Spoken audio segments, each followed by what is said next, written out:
one of the more common problems in sub-D modeling lies with those sort of extrusions on curved surfaces, because once we're adding our holding edges, we run into the problem that those same holding edges are actually interfering with the base geometry of our cylinder. So in some cases we might be able to counter that problem using something like SetFlow, which, if I recall correctly, actually is for free, but I'm not sure at the moment.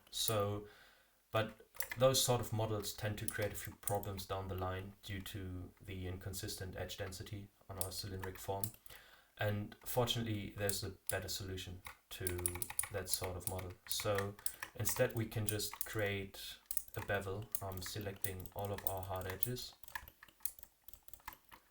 or sharp edges, and then instead of using the base value, which would be something like 0.5, and the mid to outer set to sharp, we can set that one to arc and then create a shape of 1, and now we are left with those sort of corner vertices, which we can then connect to the opposing vertices.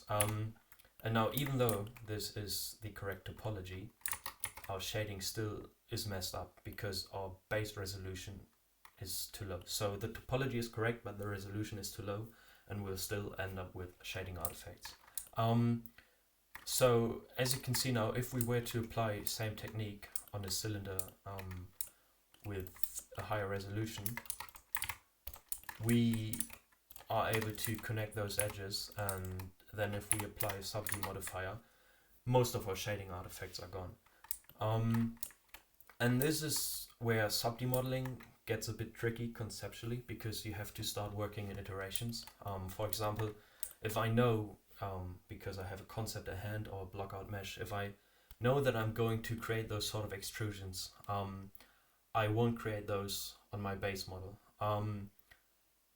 I just have to work in iterations. Like, I know that I'm going to add a base cylinder, perhaps tweak some things, but then once I know that I'm going to create a shape that requires holding edges, I'm actually modeling that into my high resolution model. Anyways, like, just look out for those sort of for that sort of topology, because a bevel set to arc in the mid or outer and with the shape of 0.5 really tends to solve a lot of the topology issues I had early on, and it probably does for you as well, because it's like one of those base principles that has been around for years and will be around as long as polymodeling is used. So anyways, I hope this was helpful to some of you.